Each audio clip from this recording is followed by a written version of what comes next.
Batik tidak hanya dikenal sebagai warisan budaya Indonesia saja, tetapi juga dapat berkembang menjadi bagian dari fashion modern terkini. Bersama saya Nikmatul Hasna yang saat ini berada di Rumah Batik Borobudur, di mana di Rumah Batik ini tidak hanya menempatkan batik sebagai warisan budaya Indonesia saja, tetapi juga mengembangkannya menjadi item fashion modern. Nah, di Rumah Batik Borobudur ini, setiap motif memiliki ciri khas dan maknanya tersendiri yang tentunya tetap dipertahankan di tengah perkembangan zaman saat ini. Mulai dari proses pembuatannya hingga inovasi fashion modern, batik di Borobudur ini terus berkembang tanpa meninggalkan nilai budayanya. Nama saya Nur Fatihah dari Batik Borobudur. Nama kelompok kami Rumah Batik Borobudur, dan kita membuat batik tulis dan juga cap yang ciri khasnya adalah relief di Candi Borobudur.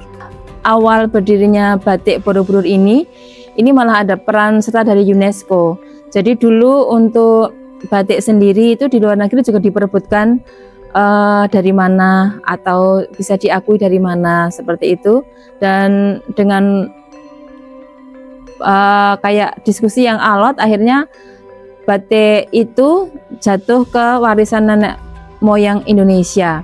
Maka untuk perkembangan batik itu sendiri kita dibantu oleh UNESCO untuk seperti mengembangkan batik itu sendiri, terutama di sekitar Candi Borobudur, ataupun anak-anak muda itu diberikan edukasi yang dulunya tidak tahu tentang batik, maka diberikan edukasi membatik. Dan saat ini masih berkelanjutan bekerjasama dengan UNESCO, itu ada edukasi tentang batik untuk mengembangkan batik dan juga menjaga batik itu agar tidak luntur atau hilang.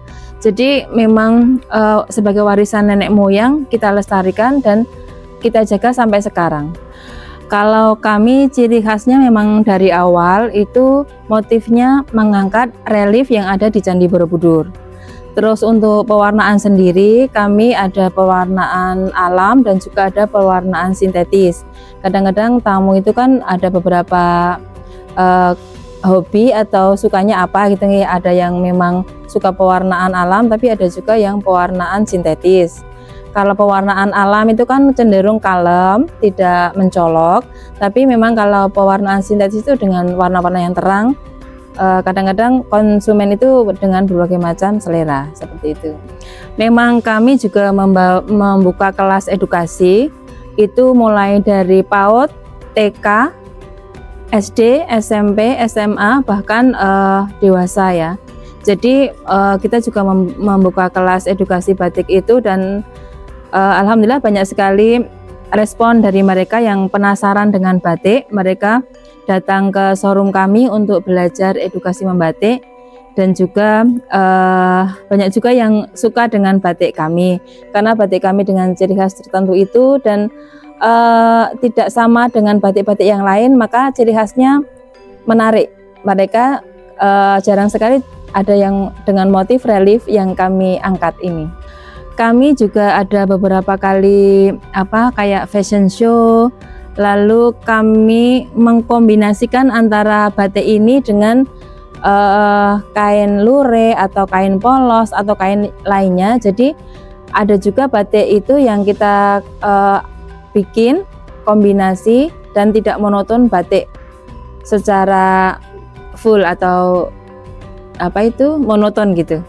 Dan kedepannya juga kita juga berkoordinasi dengan pihak Pemda. Jadi kita juga menawarkan bahwa anggota Pemda ataupun ASN itu untuk mengangkat batik dari lokal, termasuk batik kami, dan mendapatkan sambutan yang bagus dari Pemda. Kemarin sudah kita menghubungi, seperti itu.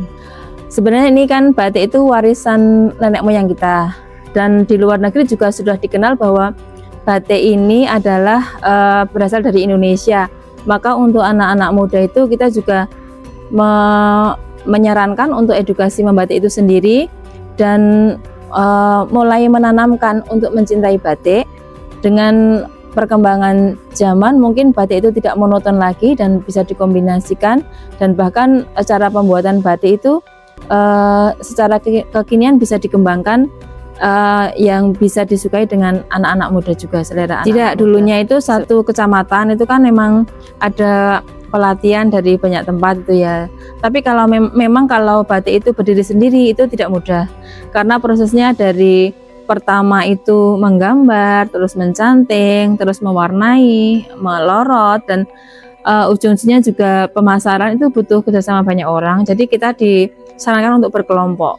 Maka untuk dari saat itu kita dibikin kelompok untuk batik Borobudur sendiri, terdiri dari beberapa anggota yang berasal dari beberapa dusun yang berbeda.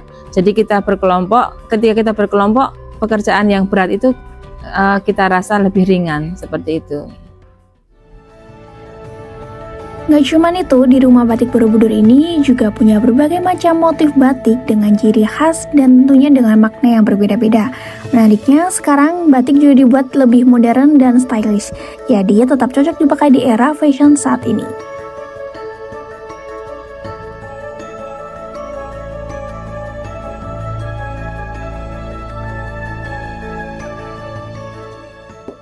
Nanti caranya mengambil malam yang di wajan ini kira-kira sepertiga yang isi canting ini, sepertiga saja.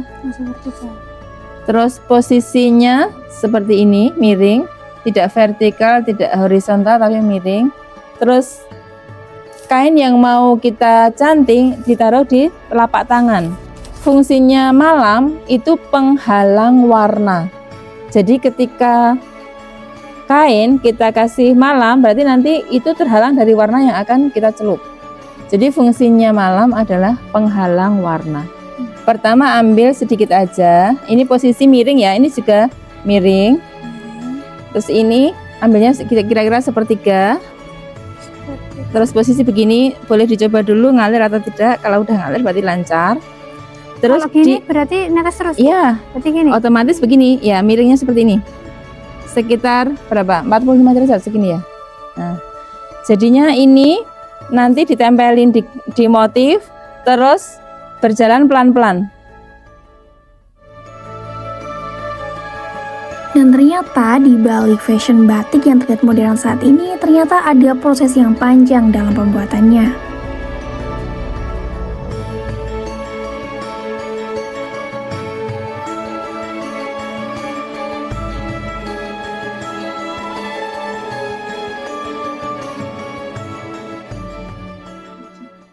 Nah, dapat dilihat bahwa dari proses pembuatannya tadi dan juga berbagai macam motif dan warnanya, Rumah Batik Borobudur ini tidak hanya menempatkan batik sebagai warisan Indonesia saja, tapi juga dapat mengembangkannya menjadi item fashion yang modern dan tentunya tetap mengedepankan nilai budaya dan juga identitas lokalnya sendiri.